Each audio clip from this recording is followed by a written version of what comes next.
What it is, YouTube? It's your boy Grizz. I'm here with the 5th place Tulsa deck profile. My boy P Changy. You know, our crew keeps on topping and topping and topping. What you play at the event, P Changy? I played Pepe Magicians. So you chose to go with the meta code. Yep. Why'd you choose Pepe Magicians over just like regular Magicians or just regular Pepe? I feel like it gives you a lot of option, and you can throw like a bazillion kind of curves at people. Because when you're working with one thing, everyone can expect the same play over and over again. So their sides are basically built to play that. When you're working with 2 or 3 different things, no matter what, they're not prepared. Right. You also a meta breaker like myself. You're a little lighter than me. So you're playing what, 45? 46 this time. 46. Ooh, he went up 1 card. Yep, got 1 card. I'm telling y'all, this meta breaking kingdom. Let's get into this profile. So what you got for me? We got 3 plush fires. These are the greatest thing on earth.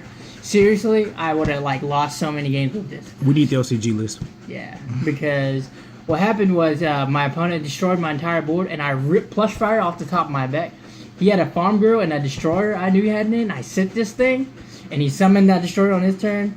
I summoned everything, and it was just great. I had no cards left. It was great. It was the greatest card ever.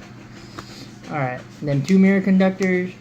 Only because searchable for scale 3. I don't really like it. Honestly, I might drop it to 1 because I didn't really see much play out of it outside Ragnar 0. And honestly, with the amount of people playing Brilliant Fusion, you don't really need it to get Ragnar 0 effect off. 2 Trick Clowns. What 2? 2, because I like seeing them with Pendulum Call. Because you do this and you set up first turn. It gets you a better setup with Omega, and in this case, I play Stardust in my build, so I can basically make King, Stardust, and Omega on my first turn, and it works out. Basically, shut down my opponent's Wavering Eyes on the first turn, so it works out for me. Okay.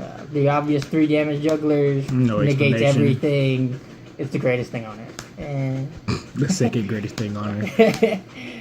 3 Luster Pendulums. I honestly think that I like 3 because I won a couple of my matches actually going through all 3.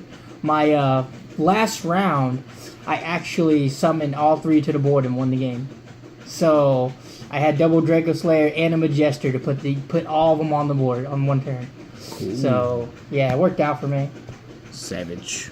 I like 2 Karens, no Apexes because honestly, I like the scale and the fact that he can't die from being destroyed or being breakthrough, so it works out. Plus you can recycle your Joker and everything. 2 Gigabytes. I added these in at the last minute. Actually changed my build a couple of cards and added these in after winning the other tournament the other day. I like this over the last Mirror Conductor because it gives you an easier out to Naturia Beast and an established board as opposed to the other thing. Yeah. 2 Match Chameleons, searchable. I pendulum some both of them, gives me double Ignister and instant win games a lot of the time. Because even though people like 1, I like the 2. Nobody else is playing 2 that I've seen, so. Yeah. 3 Jokers, searches everything, greatest card. Never use it as a scale, bad. I played the 1 Oath. I debated on upping it, but honestly I don't like the level of it because it doesn't mix well with where you're going. I like to play all 4s because it gives you a better utility. I like the double, but y'all seen my broke man Magicians, so. 3 Wisdom Eye because it's Wisdom Eye. I mean, it does everything, gives you free summon. It's addable by Oath. I mean, no reason not to play that many. 3 Pulses. Why 3? I've been seeing 1, maybe 2, but why 3?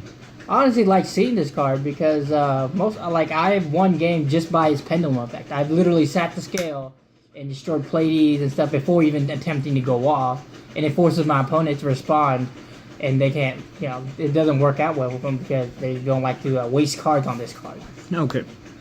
3 Pit, it's high scale, always work out. You need to scale it to actually summon my 6th and stuff. It's a lot of monsters. How many monsters did you play? It's 32, 34, I believe. Alright. It's a lot. 3 pen calls, because it's pen call. Yeah. It does everything you need to. I main decked the Wavering because honestly I expected to see pendulums galore in the entire thing, and out of every round I played 5 Magicians, 2 Cosmos, and 1 Great Kaijus.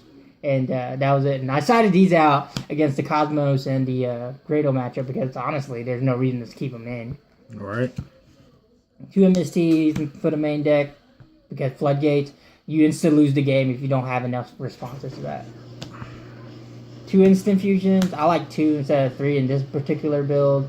That actually works out because I don't have to pay that much life points. A lot of the time, you end up with only like 1,000 life points before winning the game half the time because of Trick Clown. So 1 red Geki. Okay, and you got some traps. 1 Vanity, 1 Solemn, 1 Bottomless. I only like to play these because honestly, between Torrential, Compulse, Breakthrough, I don't feel like they do enough.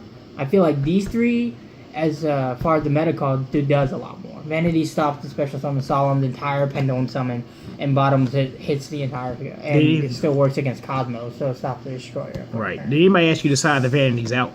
Nope, not a single game. But I did, however, side all my waverings out. I believe 4 out of my 5 Magician matchups, and we kept them face up, had good games, so can't complain.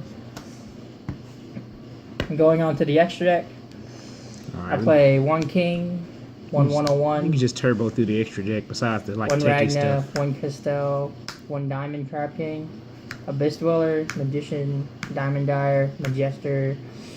I like to start as Omega, 2 Ignisters, and 2 Nordens. Alright. The only thing I got a question about is how did the Crab King work out? Did you make him? Yep, I actually did. I made Crab King against Cosmo player with an Abyss Dweller and ran through the entire board that turn. So, I suicided with his Destroyer and killed the rest of his board. So it worked out for me because my other one ran over his Goodwit. So it worked out. Like, I enjoyed it. I think it was a good call. And the other time I got to use it, I put it on the field in defense mode, and it was bigger than anything my opponent could produce. So it worked out, in my opinion. Cool. All right, we got about a minute left on here, so let's go ahead and run through it. I got 2 Denkos, on the back row, 2 side blockers, cancel all Floodgates, Anti-Spell, Naturia Beast, Stardust, anything you can think of. 3 Maxis in the side. I don't like them main, but honestly, I never saw them in any game that it worked out anyway. So the 1 MST, 2 deck lockdowns. So after you establish your board, you play this against anything. Cosmo, Pepe, it basically said they don't play Yu-Gi-Oh! For a couple of turns. And they can't establish their board. Dirge, did not side this in once. I actually probably isn't going to take this out. And 3 Mind Crush. Which I brought them in every game, but honestly didn't see them to see if they were effective or not. So I don't know, go for that. All right, with this last minute, I'm going to ask you, would you change anything about your deck? Like any major thing? No, not really. For the most part, I like it how it is. I debated on adding the Ragigura for the Naturia Beast bit, but honestly, I feel like it's a little slow for what I want to do. All right, this is the 5th place, Tulsa, Oklahoma, regional deck profile for my boy P. Changi. J-Town Games, check us out. We'll be seeing y'all in that. It's your boy Grizz, signing out.